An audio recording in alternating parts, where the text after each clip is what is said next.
Hello everyone, welcome to the daily question analysis brought to you by Shankar IAS Academy. Before getting into the discussion, please make sure that you subscribe to our YouTube channel. If you haven't, please do subscribe and also hit the bell icon to receive on-time update from Shankar IAS Academy. And if you haven't, please do watch the current affair analysis that we uploaded in our channel this morning. If all set, let's begin the discussion with the first question. So the first question is actually a UPSC previous year question taken from the prelims 2019. The question is, which one of the following statements is not correct? So they are asking for the incorrect statement. Option A, hepatitis B virus is transmitted much like HIV. Option B, hepatitis B, unlike hepatitis C, does not have a vaccine. And option C, globally, the number of people infected with the hepatitis B and C viruses are several times higher than those infected with HIV. And option D, some of those infected with the hepatitis B and C viruses do not show the symptoms for many years. So they are asking for the incorrect statement. Let's go through the statements one by one. So the hepatitis B virus is transmitted much like HIV. Yes, it can be transmitted through unprotected sexual contact, mother to child, and also through blood transfusion. Therefore, the transmission is similar. So the first statement is correct. So coming to the second statement, hepatitis B, unlike hepatitis C, does not have a vaccine. No, hepatitis C does not have vaccine. It has antiviral, which is used for treating hepatitis C, while the hepatitis B has vaccine. So the statement 2 is incorrect, and they are asking for the incorrect statement. So the correct answer is option B, that is hepatitis B has vaccine while the hepatitis C does not have vaccine, but we are using antiviral for the treatment. And we will go through the C, that is globally the number of people infected with the hepatitis B and C viruses are several times more than those infected with the HIV. Yes, according to the report of the WHO in 2022, nearly 39 million people across the world got affected with HIV, while the cases of the hepatitis B and C are much more higher than that, especially the case of the hepatitis B. And the next is some of those infected with the hepatitis B and C virus do not show the symptoms for many years. Yes, the symptoms can remain silent for many years, and that can develop into liver cirrhosis or cancer. So the option D is also correct. So here the correct answer is option B, that is hepatitis B has vaccine while the hepatitis C does not have vaccine. Let's check. Yes, this is the incorrect statement. So coming to the second question, it is also taken from the previous year question. So it is this question was asked in UPSC prelims 2023. The question is, consider the following statements. Statement 1, ballistic missiles are jet propelled at subsonic speeds throughout their flights, while the cruise missiles are rocket powered only in the initial phase of the flight. Statement 2, Agni 5 is a medium range supersonic cruise missile, while the BrahMos is a solid fueled intercontinental ballistic missile. Which of the statements given above is or are correct? So they are asking for the correct statement. Let's check the statement. Statement 1, ballistic missiles are jet propelled at a subsonic speed throughout their flight. No, ballistic missiles are not powered throughout their flight. So in the morning we discussed how this ballistic missiles are working, right? It will work in a parabolic curve like path. So we can see that once we target a particular area, then the ballistic missiles will be launched towards the sky. So after attaining a particular height, it will, under the influence of gravity, it will reach the target, and it is extremely fast. So it is powered only in the initial stage, not in the later stage. So here the statement 1 is incorrect because they reversed the statements. And in the case of cruise missiles, it is guided throughout the flight. And then statement 2, Agni 5 is a medium range supersonic cruise missile. No, it is not a cruise missile. So what is the feature of cruise missile? We discussed because it can be guided throughout the journey.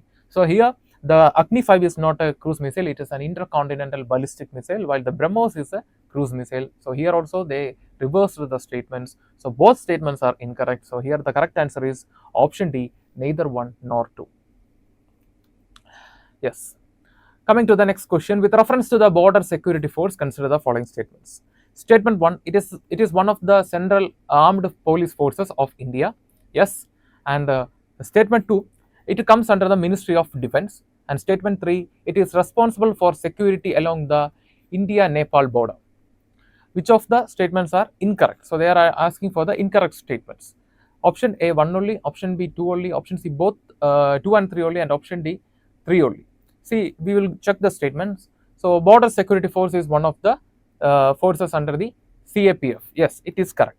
It is working under the Ministry of Defence. No, it is not working under the Ministry of Defence. It is working under the Ministry of Home Affairs. So the statement 2 is incorrect. While the statement 3, it is responsible for security along the India-Nepal border. No, the border security force is working in the borders of India, Pakistan and India, Bangladesh. They are not working in the India-Nepal border. There we have a separate force, and like I mentioned, Sashtra seem ball. So they are working in the India, Nepal and India Bhutan border. And in the case of China, we have the Indo-Tibetan police force, right? So they are the border security force. They are working in the Pakistan, in the border areas of Pakistan and Bangladesh. Therefore, this statement is also incorrect. So they are asking for the incorrect statements, and here the correct answer is option C, 2 and 3 only. And coming to the next question, with reference to the Center for Development of Advanced Computing, consider the following statements. Statement 1, it functions under the Ministry of Electronics and Information Technology. Statement 2, it is a premier research and development organization in the field of IT, electronics and associated areas. And statement 3, it is responsible for designing India's first supercomputer Param. Which of the given statements is or are correct? Option A, 1 only, option B, 2 and 3 only, option C, 1 and 3 only, and option D, 1, 2 and 3.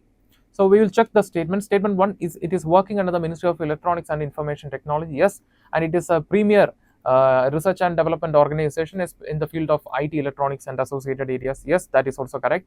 And it is responsible for designing India's first supercomputer Param. Yes, all the 3 statements are correct. And here the correct answer is option D, 1, 2 and 3. So coming to the mains practice question. So the question is, despite clear constitutional and statutory recognition of the rights to self-identified gender, transgender persons continue to face disproportionate bureaucratic hurdles in accessing their entitlements. Discuss the statement in the light of Nalsa vs. Union of India 2014, the Transgenders Protection of Rights Act 2019, and the recent judicial interventions. Suggest measures to bridge the gap between legal rights and lived realities of transgender persons. So it's a 50 marks question, and you have to write around 250 words. So here the question may seem little bit bigger, but the answer will be very simple, because here you have to address the challenges, especially the bureaucratic hurdles faced by the related to self-identification. So we discussed this in the morning. What are the bureaucratic hurdles, right? So you can address this here, and you can highlight how the NALSA and this type of judicial interventions emphasizes or protects the rights of the transgender people and the right to self-identification and dignity of the people. So here you can address, you can quote them, and you can you can mention the significance of those judicial verdicts, and you can suggest the measures to bridge the gap between legal rights and lived reality. So if you take the case of the Transgender Persons Protection of Rights Act itself, we can see that there are a lot of limitations. For example, the confusion related to the application of the identity of certificate of identity. So these type of issues are there, and also at the same time here you can mention that. So how we can sort out this problem?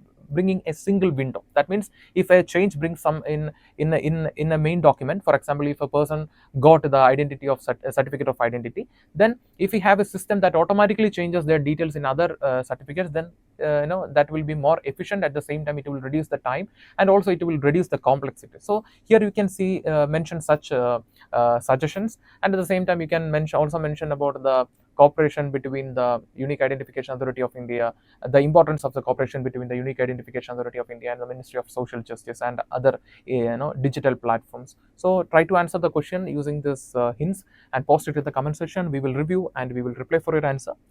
So with this, we are coming to the conclusion for today's question analysis. If you like the video, hit the like button, give your feedbacks as comments, and share this content with your friends. And before leaving this channel, don't forget to subscribe and also hit the bell icon to receive on-time update from Shankar IAS Academy. Thank you. Have a nice evening.